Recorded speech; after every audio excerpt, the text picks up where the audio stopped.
सामान से लदी फंदी घर पहुंची तो मैंने बरामदे में मम्मी को इंतजार करते पाया। अरे मम्मी, आप कब आई? ना फ़ोन ना कोई खबर। मम्मी के पैर छूते हुए मैंने उनसे पूछा। अचानक ही प्रोग्राम बन गया, कहते हुए मम्मी ने मुझे गले से लगा लिया। राजू राजू, जरा चाय बनाना। मैंने नौकर को आवाज़ देकर चाय बनाने को कहा। तुम्हारे नौकर तो बहुत ट्रेंड है, मेरे आते ही चाय पानी सब बड़ी स्मार्टली करा दिया। मम्मी बोली। बात बात में इंग्लिश के शब्दों का इस्तेमाल करना मम्मी के व्यक्तित्व की खासियत है। डाई किए कटे बाल, कानों में नगों वाले हीरे के टॉप्स, गले में सोने की मोटी चैन में चमकता पेंडेंट, अच्छे मेकअप से संवरी उनकी सुगठित काया सामने वाले पर अच्छा असर डालती है। मैंने प्रशंसा से मम्मी की ओर देखा। बादामी रंग पर हल्के सतरंगी फूलों वाली साड़ी उनके गोरे तन पर फव रही थी। ड्राइवर सामान मेज पर रखकर चला गया था। मम्मी, मैं बाजार से यह सामान लाई हूँ, आप देखिए, मैं जरा हाथ मुंह धोकर आती हूँ, कहते हुए मैं बाथरूम में चली गई। हाँ हाँ, तुम फ्रेश होकर आ जाओ, मम्मी ने कहा। मैं हाथ मुंह धोकर आई तो मैंने देखा मेरे आने तक राजू मम्मी के सामने चाय के साथ साथ पकौड़ियाँ के प्लेट भी लगा चुका था।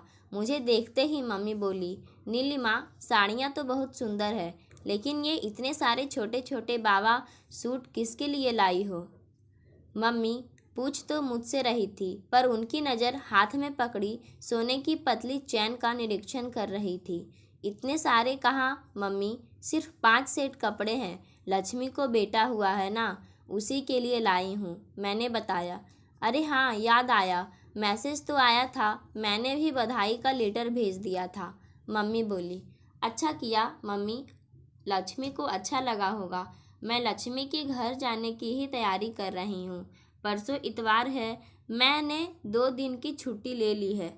आज रात में ललितपुर से आदर्श यहाँ आ जाएंगे। कल सुबह यहाँ से निकलने का प्रोग्राम है। अब उत्साह से मैं बोलती ही जा रही थी। चलो अच्छा है, आदर्श से भी मुलाकात हो जाएगी। मुझे भी कल मॉर्निंग में ही वापसी निकलना है, मम्मी बोली। अरे ऐसी क्या जल्दी है, हम लोग अपना प्रोग्राम थोड़ा बदल लेंगे। लक्ष्मी के घर पहुंचने में सिर्फ 4 घंटे ही तो लगते हैं, और फिर अपनी गाड़ी से जाना है, जब चाहे निकल लेंगे। इतने दिनों बाद तो आप आई हैं, पकौड़ियाँ खाते हुए मैं बोली। नहीं भाई, मेरा प्रोग्राम तो एकदम डेफिनेट है। ठीक 7 बजे हम लोग यहाँ से निकल जाएंगे, ठंडे ठंडे में कानपुर पहुँच जाएंगे, मम्मी ने कहा। हम लोग यानी आपके साथ और भी कोई आया है क्या? मैंने चौंकते हुए पूछा। हमारी महिला समिति को मेरठ में एक इंक्वायरी करनी थी। तुम यहाँ पोस्टेड हो और मेरी सहेली सुलभा देशमुख की बेटी भी यहीं झांसी में मैरिड है। 2 मेंबर्स की टीम आनी थी, अच्छा चांस था। बस हम दोनों तैयार हो गए, रास्ते में इंक्वायरी का काम निपटाया। आज का दिन और एक रात अपनी अपनी बेटियों के साथ बिताएंगे और कल इवनिंग में 5 बजे समिति को मीटिंग में अपनी जांच रिपोर्ट दे देंगे। अब समिति की गाड़ी तो आनी ही थी, सो बिना खर्च के बच्चों से मिलना हो गया, कहती हुई मम्मी खिलखिलाकर हंस पड़ी। चाय का स्वाद अचानक मेरे मुंह में कसैला हो गया। जाने क्यों मम्मी का यह व्यवहारिक रूप मुझे कभी रास नहीं आया था। मैं मम्मी से मतलब निकालने की कला नहीं सीख सकी थी।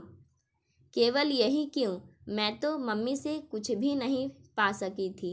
गोरी रंगत और तीखे नैन नक्श के साथ लंबी कद काठी और गठीले शरीर की स्वामिनी की कोख से मैं सांवली रंगत, साधारण नाक नक्श और सामान्य कद काठी की संतान पैदा हुई थी। मैंने अपने पिता की छवि पाई थी।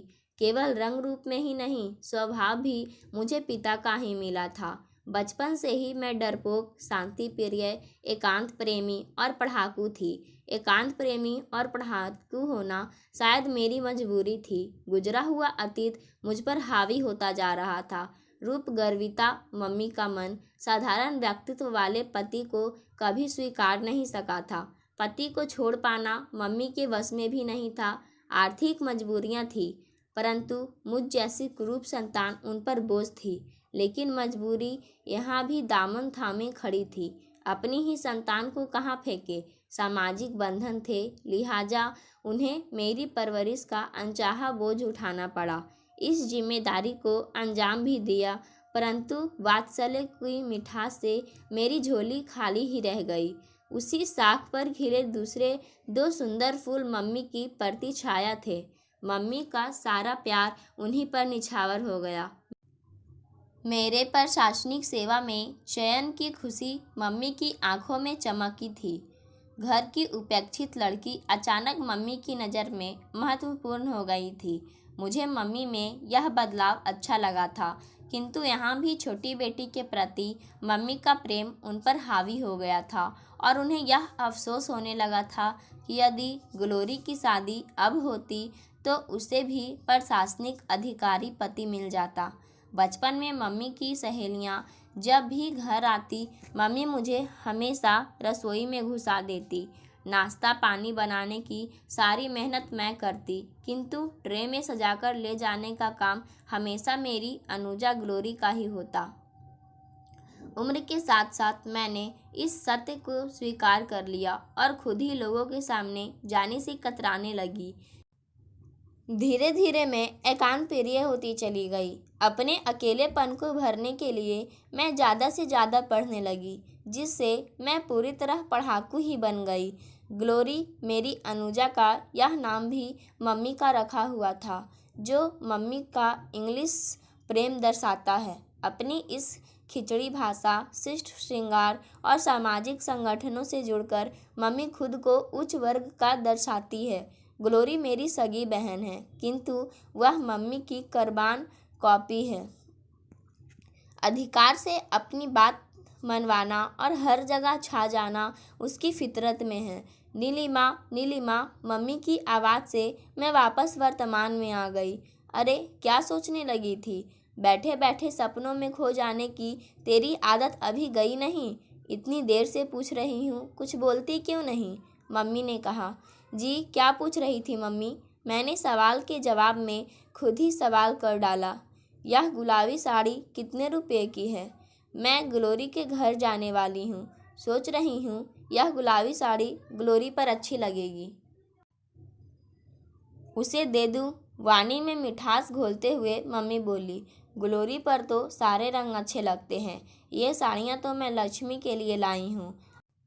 अपने लिए लाई होती तो मैं ज़रूर दे देती, मैंने कहा।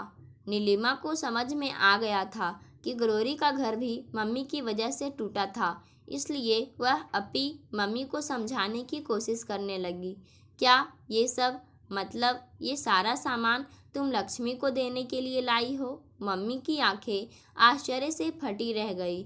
हाँ मम्मी, लक्ष्मी की पहली संतान को आशीर्वाद देने जा रहे हैं हम लोग, मैंने कहा। अरे तू होश में तो है?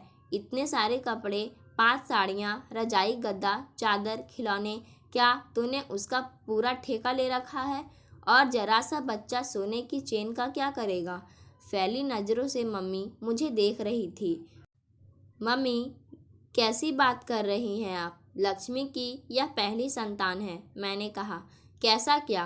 तेरे भले की बात कर रही हूँ। पहला बच्चा है तो क्या कोई अपना घर उजाड़ कर सामान देता है किसी को? मम्मी ने कहा। छोड़िए मम्मी, जो आ गया सो आ गया, कहकर मैंने इस अप्रिय प्रसंग को ख़त्म करना चाहा। छोड़िए कैसे? तुम फजूल खर्ची छोड़ो और ऐसा करो, बहुत मन है तो बच्चे के कपड़ों के साथ एक साड़ी और मिठाई दे दो, बाकी सब वापस रख दो, हो जाएगा शगुन। कहते हुए मम्मी ने आदतन अपना हुक्म सुना दिया। मम्मी ग्लोरी के पहली बेटी होने पर लगभग इतना ही सामान भिजवाया था आपने।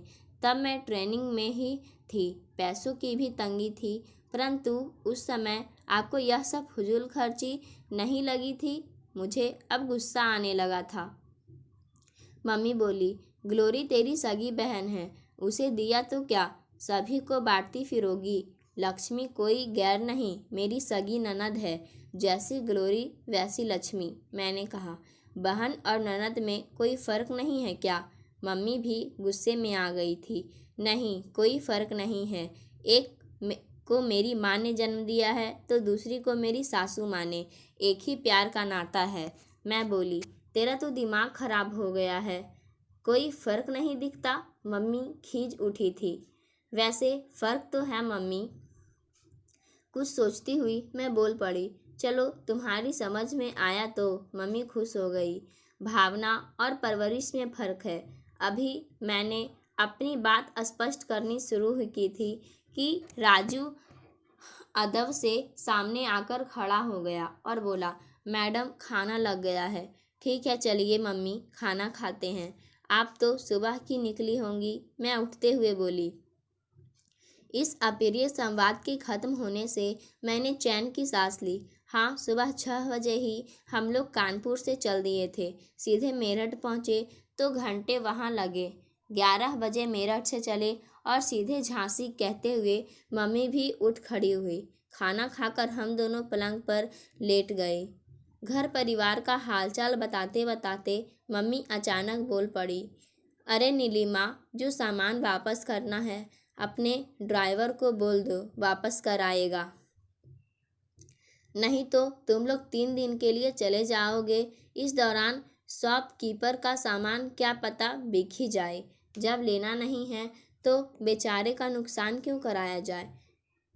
कौन सा सामान? कुछ समझ नहीं सकी, लिहाजा में बोल पड़ी, अरे वही जो तुम लक्ष्मी के लिए उठा लाई थी।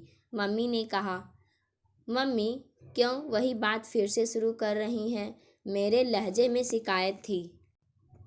मतलब तुम सामान वापस नहीं कर रही हो? मम्मी अविश्वास से मेरी तरफ देख रही थी। नहीं मम्मी, आप भला नहीं कर रही है, आप हमें स्वार्थी बनाने का प्रयास कर रही है। मैं स्पष्ट शब्दों में बोल उठी। नीलिमा गुस्से से मम्मी की आवाज़ काँप गई। मैंने मम्मी का हाथ अपने हाथ में ले लिया और धीरे से बोली, मम्मी मुझे मालूम है मेरी बात आपको ठेस पहुंचा रही है। इस विषय को मैंने हमेशा टालना चाहा है। जब तक मेरे तक थी मैंने कोई विरोध नहीं किया, अपने आप में सिमटती चली गई। लेकिन आपकी दखल का असर अब हमारी गृहस्थी में भी होने लगा है। ग्लोरी का बिखरता दाम्पत्य आपकी ऐसी सीखों का ही नतीजा है। आप भी समय है मम्मी, खुद को रोक लीजिए। आपने तो समाज सुधार का बीड़ा उठा रखा है, फिर अपनी बेटियों का घर क्यों? मेरी बात बीच में काटती हुई मम्मी मेरा हाथ झटक कर बैठ गई और गुस्से से बोली, तुम कहना क्या चाहती हो? मेरी फूल जैसी ग्लोरी को वे लोग सुखी नहीं रख रहे हैं और उसके लिए दोषी मैं हूँ? मैं तुम लोगों को स्वार्थी बना रहा हूँ? मैं तुम लोगों का भला नहीं चाहती? और तेरे साथ मैंने क्या किया जो तू चली गई? पढ़ा लिखा कर प्रशासनिक अधिकारी बना दिया, यही ना? आज सीडीओ बनी सब पर रूप झाड़ती घूम रही है। हमेशा की डरी सहमी रहने वाली लड़की आज माँ से ही जवाब सवाल कर रही है। मम्मी की आंखें अंगारे बरसा रही थी। मम्मी प्लीज़ शांत होकर मेरी बात सुनिए, मैंने नरम पड़ते हुए कहा। अच्छा, अभी भी सुनने को कुछ रह गया है क्या? मम्मी झल्लाई। प्लीज़ मम्मी, मुझे मालूम है आप हमारा बुरा नहीं चाहती, अपनी लाडली ग्लोरी का बुरा तो आप सोच भी नहीं सकती, किंतु अनजाने में ही आप भले के चक्कर में ऐसा कुछ कर जाती हैं जो आपके ना चाहते हुए भी आपकी संतान का बुरा कर बैठता है। मेरे और ग्लोरी के सुखी भविष्य के लिए मेरी बात सुन लीजिए, मैंने उन्हें समझाते हुए कहा। शायद मेरी बात मम्मी को कुछ समझ आ रही थी या फिर ग्लोरी की बिखरती गृहस्थी को संवारने की इच्छा से मम्मी मेरी बात सुनने को तैयार हो गई थी। मैं समझ नहीं पा रही थी कि उन नज़रों में क्या था। क्या कहना चाहती हो? बोलो। मम्मी के सपाट शब्दों में कोई भाव नहीं था। मैं दुविधा में थी। मम्मी आप पलक मेरी ओर देख रही थी। थोड़ी देर हमारे बीच खामोशी पसरी रही। फिर मैंने बोलना शुरू किया। मेरी बात का गलत अर्थ मत लगाइएगा मम्मी, हाँ बोलो। मम्मी की तटस्थता बरकरार थी। मम्मी, अभी आपने मुझे बहन और ननद में फ़र्क करने की सलाह दी थी, जिसे मैंने मानने से मना कर दिया, क्योंकि निश्छल और निस्वार्थ प्यार क्या होता है मैंने अपनी शादी के बाद ही जाना। पति का प्यार ही नहीं, माँ का प्यार, बहन का प्यार। मैं कहती चली गई, अरे हम प्यार नहीं करते क्या? मम्मी की तटस्थता टूटी। उनके स्वर में आश्चर्य था। जरूर करती हैं, लेकिन ग्लोरी और भैया से कम। मैं बचपन से ही काली व मोटी जो रही हूँ। मैंने कहा, हाँ, लेकिन आप तीनों के व्यवहार से मेरी कुरूपता मुझ पर हावी होती गई। नतीजतन मैं हीन भावना से घिरती गई। किसी से बात करने का आत्मविश्वास मुझ में नहीं रहा। मैंने मम्मी से अपने मन की हकीकत बयान की।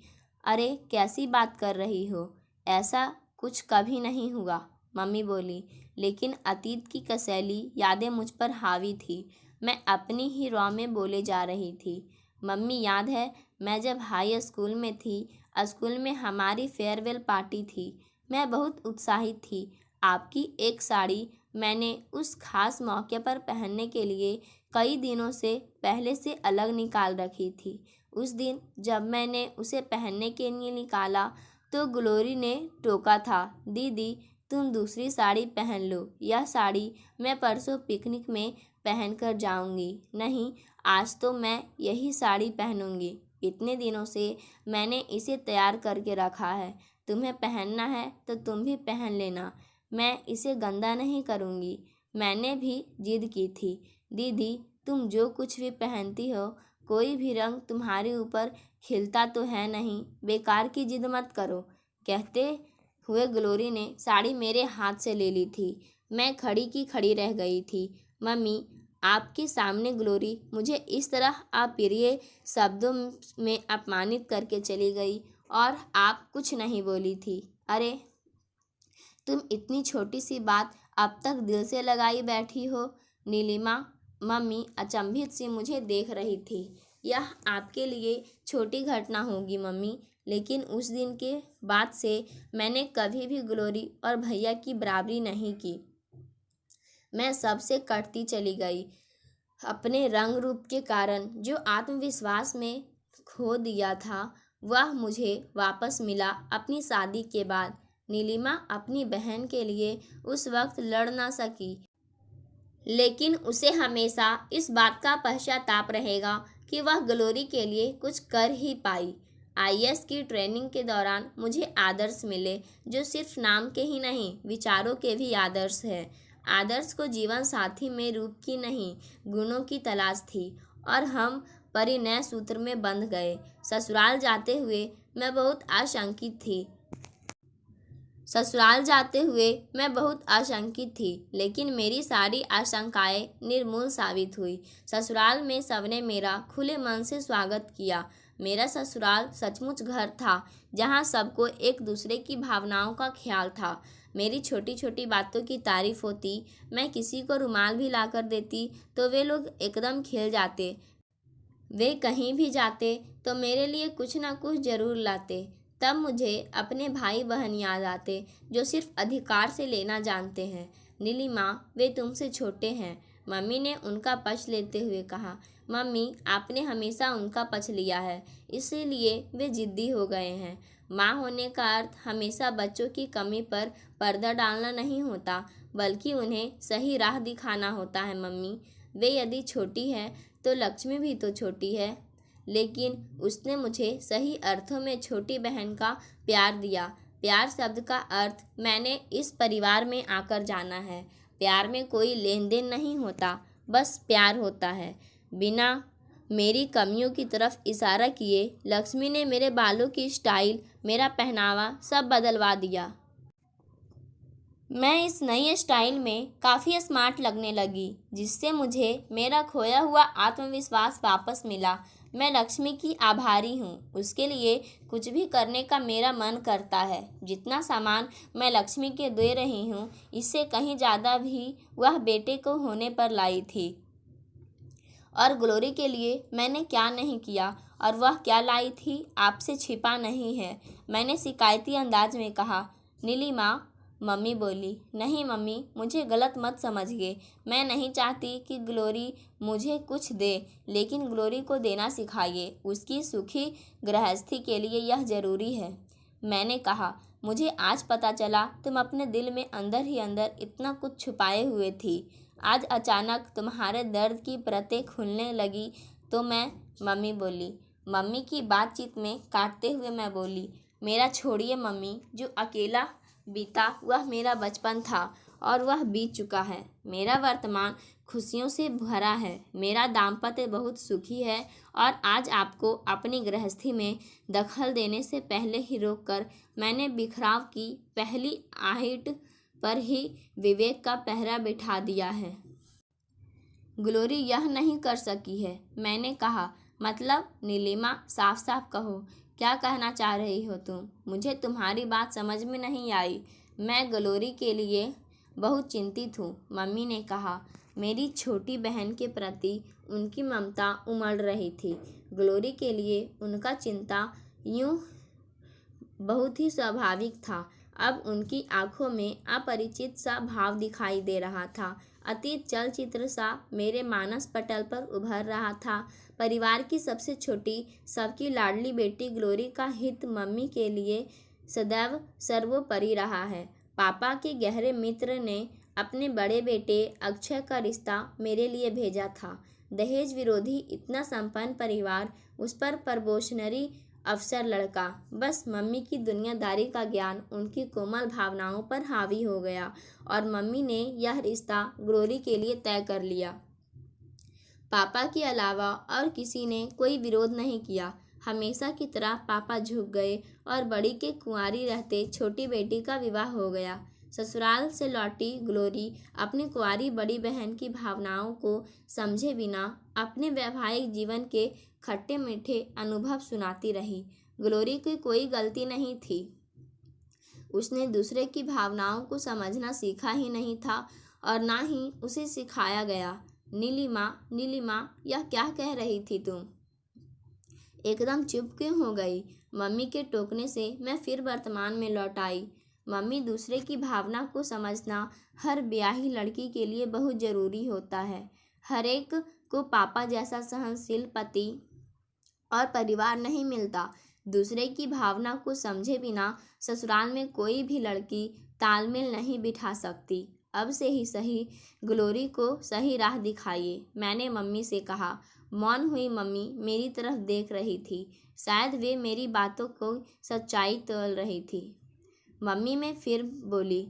हाँ, मम्मी का स्वर बहुत धीमा था। मम्मी, याद है आपको जब हम लोग पहली बार ग्लोरी के घर गए थे, कितना दौड़ दौड़ कर वह सब काम कर रही थी और कितना खुश थी। लेकिन एकांत मिलते ही आपने उसे समझाया था, ग्लोरी, सारा काम तू ही करेगी क्या? अपनी ननद को भी करने दो। और साड़ी के पल्ले को पिन से बालों में क्यों रोक रखा है?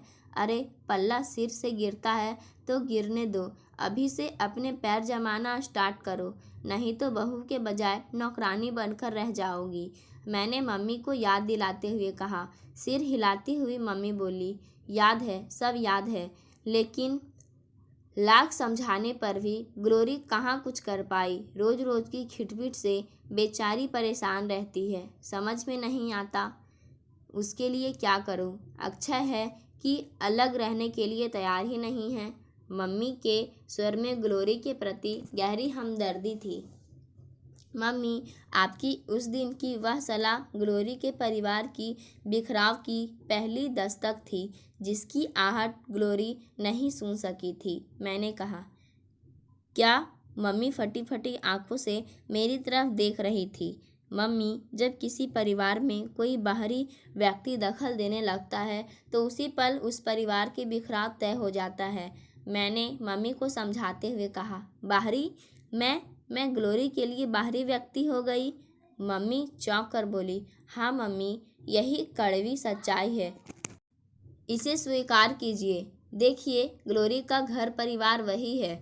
ग्लोरी वहाँ रह रही है और वहीं बेहतर समझ सकती है उसे वहाँ कैसे रहना चाहिए, परंतु वह अपने विवेक से नहीं, आपके बताए रास्ते पर चलती है। इसीलिए अपनी शादी के 4 साल बाद भी वह अपने परिवार को पूरी तरह अपना नहीं पाई है। कुछ पल के मौन के बाद मम्मी बोली तो उनकी आंखें नम हो गई थी। ग्लोरी बहुत भोली है, वह कुछ समझ नहीं पाती। मम्मी, आप उसका भला चाहती हैं तो उसे उसके हाल पर छोड़ दीजिए। अक्षय है ना उसे राह दिखाने के लिए। मम्मी, अक्षय अच्छा लड़का है और सबसे बड़ी बात यह है कि वह ग्लोरी को बहुत प्यार करता है। एक बार उसे उसके हाल पर छोड़ कर देखिए। शायद तुम ठीक कह रही हो, मैं तो उसका कहते कहते गला भर आया था। उनकी आंखों से गर्म आंसू टपक पड़े। मम्मी, मुझे माफ़ कर दीजिए, मैं बहुत ज़्यादा बोल गई। मैं आपको दुखी नहीं करना चाहती थी। कहते हुए मेरा भी गला भर आया था। मम्मी ने आगे बढ़कर मुझे सीने से लगा कर कहा, नहीं नीलिमा, आज तुमने मुझे सही आईना दिखाया है। मैंने कभी इस नज़रिए से नहीं सोचा था। जाने कब तक हम माँ बेटी एक दूसरे के लिपटे आंसू बहाती रही। दिल के तार दिल से जुड़ते गए और उसे खारे जल के साथ मन की परतों में छिपे सारे गिले शिकवे बह गए। अब मन का आईना धुलकर चांदी सा चमकने लगा था, मानो नव प्रभात के आगमन की सूचना दे रहा हो। मैंने मम्मी का हाथ अपने हाथ में ले लिया और धीरे से बोली, मम्मी, मुझे मालूम है मेरी बात आपको ठेस पहुंचा रही है, पर सच्चाई यही है। पाठकों, आज की कहानी यहीं समाप्त होती है। धन्यवाद।